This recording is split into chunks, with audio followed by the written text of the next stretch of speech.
Hello, I'm Carolyn, trichologist at Absolute Hair Health Clinic. Today we want to talk to you about low ferritin and hair loss. So I studied trichology over 25 years ago, and I still remember one of the first things that I learned, particularly in women, the cause of hair loss is low ferritin. So I'm with the IAT, which is an International Association of Trichologists, and every year they keep us up to date with the latest research. So I was really pleased to see a current research paper again specifically proving that low ferritin is related to a diffuse type of hair loss called telogen effluvium. I'll pop the link in there. So it's a real thing. When ferritin is low, it can cause hair loss, but it's still not medically recognized. So this is really important for you to understand. Also in the study, they measured AGA, which is androgenetic alopecia, and the cause related to low ferritin, and it's not related. Okay, so when we've got androgenetic alopecia, we're talking more of a hormonal type of hair thinning, whereas the low ferritin causes a diffuse hair loss. Now that can be really confusing when you're experiencing hair loss and hair thinning to differentiate between the two, but they are very different. They have different causes, so it's good to understand that.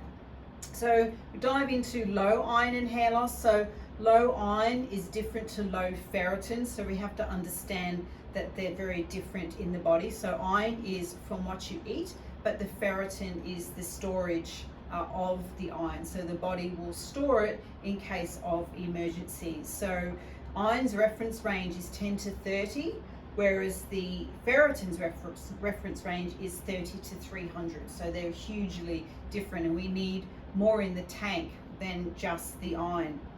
So ferritin and hair loss recovery, people get really scared when they've had hair loss related to low ferritin that they're going to go bald. Now you will never go bald from this type of diffuse hair loss. Okay, so it's to do with the hair cycle. So we lose telogen hairs every day, but when we've got low iron below 10, okay, or low ferritin around 30 or below, it will make the body release your anagen growing hair, so they prematurely fall out. It's a diffuse type of hair thinning.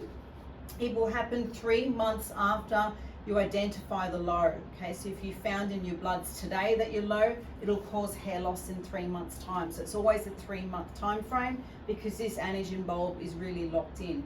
Once the shed starts or you notice it, it will continue for 3 months. You cannot stop it because the cause has already happened. So this is when it's really important to check your bloods, make sure you understand what's actually going on. And at that time, you might introduce some products that can help to stabilize the hair cycle, but always remembering addressing the underlying cause. Okay, so the shed will happen for 3 months, so it's important that the products that you choose can help to push the hair back into its cycle. So that's what we specialize in. If you take no action and you just address the underlying lows, okay, and get them up into normal ranges, the hair can recover within 12 months. All we do here is speed it up. So we want to talk about ferritin supplements for hair growth. There's so many different types of iron supplements out there. An iron supplement is different to a ferritin supplement, but they don't tell you that. The names are really tricky. So it's important here that you get someone, non-medical, allied health, like a trichologist, to read through your bloods to really understand what's happening. Okay, so we also need to understand that the ferritin and the iron is a mineral, so we've got to support all the other minerals at the same time.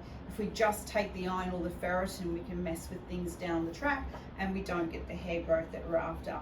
So the optimum ferritin levels for hair growth, for ferritin, it's 70 to 100. Okay, so if you're down below 20, we've got a bit of a way to go. Your iron is important. Iron from what you eat does contribute. It needs to be over 10. The iron chemistry needs to be in order.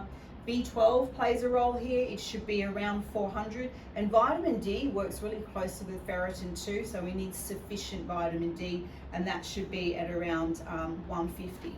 So remember here, we've got to support health for hair growth. You can't just go after, I'm going to go after iron and ferritin. We've got to have a healthy individual to have healthy hair growing.